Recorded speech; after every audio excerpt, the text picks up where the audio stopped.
eftir að verða pabbi sjálfur og vita það ekki þá hvað ég var í viðkvæmri stöðu og verða pabbi tvisvar í sikkoru sambandinu og börnin mín alast upp á 2 heimilum ung lendi ég í minni bara erfiðustu persónulegu krísu fór bara á, það segja bara ystu nöf í mínu lífi og var það lentur í einhverjum umgengnisdeilum eða nei, bara sálarflækju að eiga börn og vakna ekki með þeim á morgnana og kissa ekki góða nótt nákvæmlega mér finnst það mitt sko við hjónin við lentum í smá krísu þegar að fyrsti drengurinn okkar var 1 árs og við fórum í sundur í 6 mánuði og mér fannst þetta bara að vera einhvern veginn algjör heimsendir að ég get ekki vaknað með drengnum alla daga vikunar við skiptumst bara viku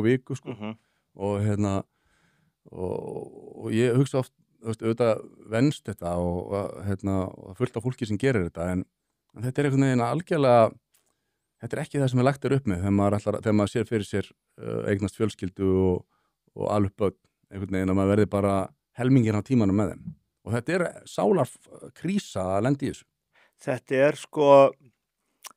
er það eru nokkur orð í íslenskunni sem ég ekki hrifinn af en eru mikið notuð og eitt það að venjast þú bara finnur leið til að lifa með því en það takmarkar þig og takmarka möguleika þín í að njóta þín eins og þetta viku en ég er búin að vera bara mjög upptekinn að því þegar að frá því þetta gerðist fyrir mig frá því ég lenti á mínum erfiðasta stað fyrir 30 árum síðan fór á milli geðlækna og sálfræðinga hér á landi og endaði með að rata í stólinn hjá breskum þerapista sem har þetta með helgarnámskeið 4 sinnum á ári, Terry Cooper og hann hitti mig sterkar í hjartastað heldur en ég hafði upplifað áður og sem endaði með því að ég eltandi Bretlands var í stólnum hjá hann þar í 4 ár samlega þessu 30 ára námi sem ég fór í undirstöðu námi í sálfræðum humanistic psychotherapy og strax þá bara var ég mjög upptekinn af því að þessum 3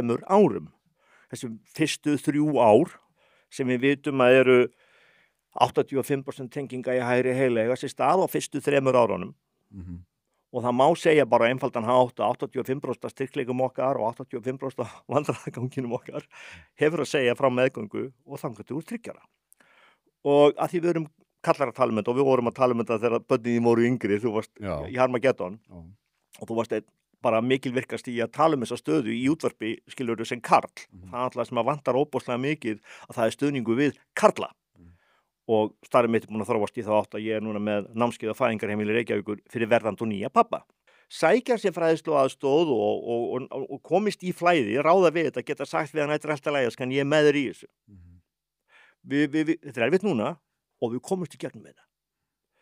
Þú, elskan, er það allra besta fyrir mig. Það er eftir okkur núna, en þú ert maki minn og þú ert allra besta fyrir mig og makinn svarir með því sama. Og hún þarf að finna fullan stuðning og öryggi frá makanum.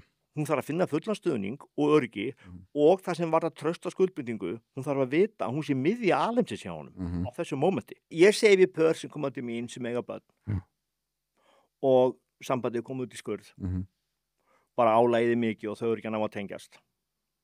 Ná ég að sinna þörfu hvers annars og lesa í þarfi hvers annars og bara tala saman. Ég segi, úr því að ég barn, hitti þá 7 áður ákveðið að skilja. Farið í 7 pararáðgjafa, farið í 7 hjónaráðgjafa. Já, áður en ákveðið að skilja, já. Þannig ef hjálpi mín dugar ekki og ég er svo fyrsti, farið aðra 6. Já, einmitt. Og ég er með mjög góðan grunn fyrir að segja þetta alveg kókröstur. Það er óhætt að segja að þegar það er komið barn í spilið og þið eru saman foreldrar að þá er mikilsvert að reyna allt hvað þú getur til þess að hafa sambandið í lagi þannig að það haldi áfram í staðin fyrir að skilja bara við fyrsta hik, við fyrstu erfiðleika. Já, þetta er sko, ég segi náttúrulega ef að ég sé merki að það er, skilur, mikil veikindi hjá öðrum makanum og þú veist, vísbendingar skilur andlegt og líkamlegt ofbeldi, þá segi ég ekki endilega farið í sex. En ég er að meina hjá öllum hinum. Óháð kyni þarf það að geta notið þín heima fyrir og að heiman. Og atvinnulífið hefur fengið sko hærra hlutfall Íslendinga á færibandið lífveldissöguna okkar heldur en að meðaltali annars staðar í Evrópu. Mikil þáttaka beggja foreldra vinna langa daga.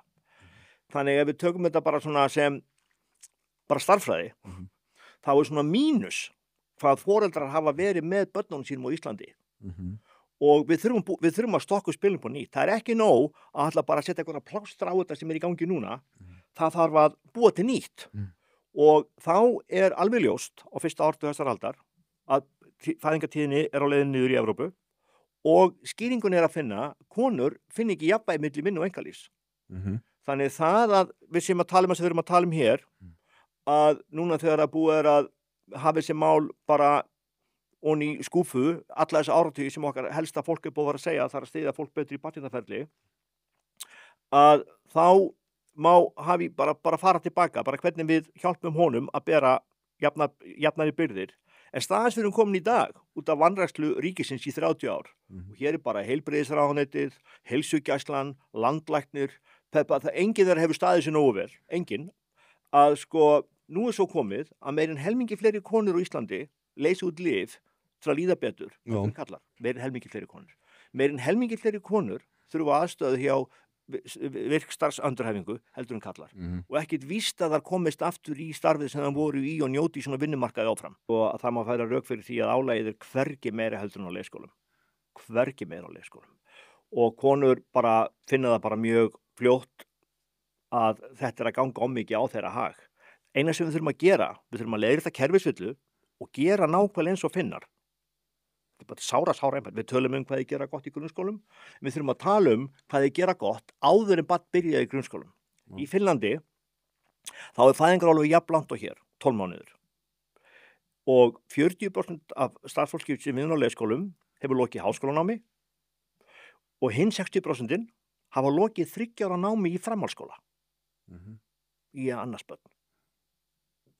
Og við eigum að setja allan kraft í það að 60% af þeim sem vinna á leikskólum hér séu búin að ljúka 3 ára námi í framhaldsskóla.